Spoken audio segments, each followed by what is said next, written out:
All right, Miss McMorrow, tell us how you fell in love. Well, this is going to be a story that's set in the Wayback Machine. I'm living in Greeley, Colorado, like a small version of Boise. It's got a university, but it's sort of a western cow town.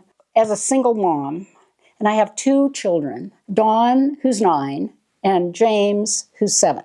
And it's particularly dismal because of the date. It's 1980, Friday, February 15th.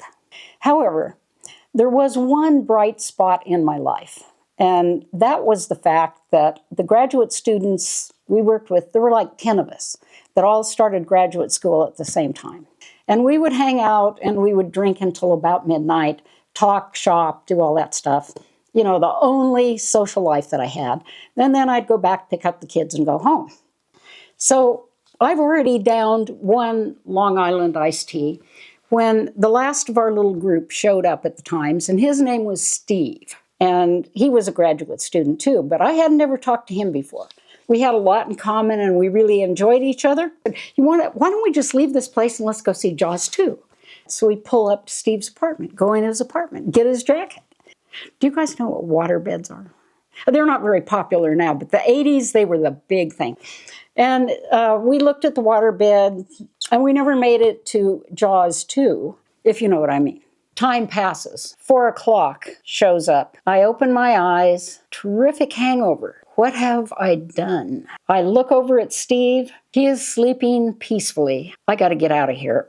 So I climb out of bed, and I put on my clothes. Everything's going to be cool, because what I'll do, I'll go into Gloria's apartment, I'll lay down on the couch, and I'll worry about Steve later. Sneak in, and then I notice it's 4 o'clock in the morning, but all the lights are on. Everybody's awake and dressed and sitting around the kitchen table.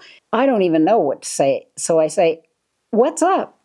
And Dawn says, "I thought something happened to you and I called 911. And then Gloria says, "I tried to stop her, but she was already at the phone." Remember, this is 1980. We don't have cell phones. So Gloria ran from the bedroom to the kitchen where Dawn was in the middle of the 911 phone call, and Gloria hung up the phone as fast as she could. The cops were listening to a little child whose mother was lost, right? And by that time, they already had the address of Gloria's house. The cops showed up. Gloria said, "But don't worry. When the cops came, I just told them, you were out, you were with other graduate students, you guys were studying for a test. All you have to do is go down to the police station, and here's the card. And you got to talk to Sergeant Buck Glenn and show him that everything's okay, and then they'll cancel a call and nothing will happen." I told Dawn, don't worry, all is well. Quickly, I run down to the police station. And Sergeant Buck Glenn is kind of an old cowboy type cop. "So you're the one that was out real late last night, right?"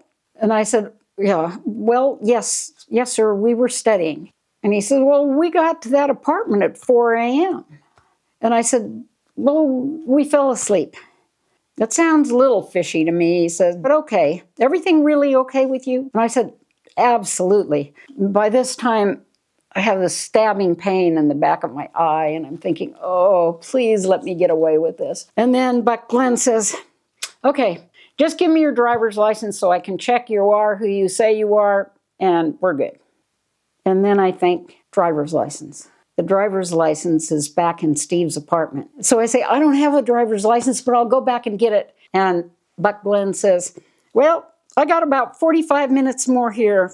Go get your driver's license and get back here." I get to Steve's apartment. And by then I have such a thwanging headache, I can barely survive. But I think I'll just get the driver's license. I'll go back to the cop. All will be well. So I think, I wonder if I can get in the apartment. But I left at 2 o'clock and it was unlocked. And so I opened the door. Sure enough, it's still unlocked. And there he is, sweetly still sleeping. And so I look on the floor, and sure enough, there's my purse. And I'm just about to sneak back out when Steve raises his head up and he says, "Where are you going?" And I say, "I've got to take care of the kids." "Don't go. Take off your clothes and come back to bed. I love you." I can't. I got to go. I don't want to tell him about the cops, right? And I said, give me a call. Call me. And he says, I'll call you. And I run out of the apartment, but I'm thinking, oh, yeah, sure you will. I don't even know you. You don't even know me. And I'm like a dozen years older than you are. I get in the car. I get back to the cop. Buck Glenn is still there. He looks at my ID and he says, this looks pretty good, but you don't look very good. What's going on there? Alcohol involved? Yeah, I'm feeling really rough right now.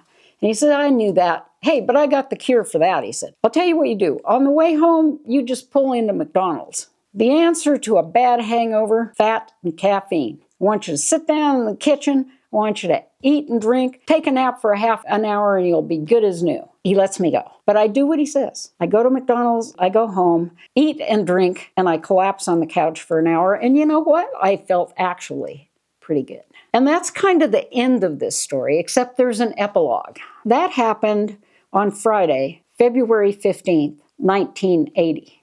On February 15th, 1986, 6 years later, Steve and I got married. On February 15th, 2026, a couple of weeks ago, we celebrated our 40th anniversary. Steve is honest as the day is long. And the older you get and the more you see about human nature and the ups and downs of life, somebody that's steady and trustworthy is one of the best things you can ever hope for. But the other thing I think is that it's funny about life. I think life is full of accidents. If I think about all the things that I've done in life and how many of them turned out for the better or for the worse, most of them were accidental. And so it makes me think about the nature of life, that it's full of coincidence. And that's the end of my story. All right.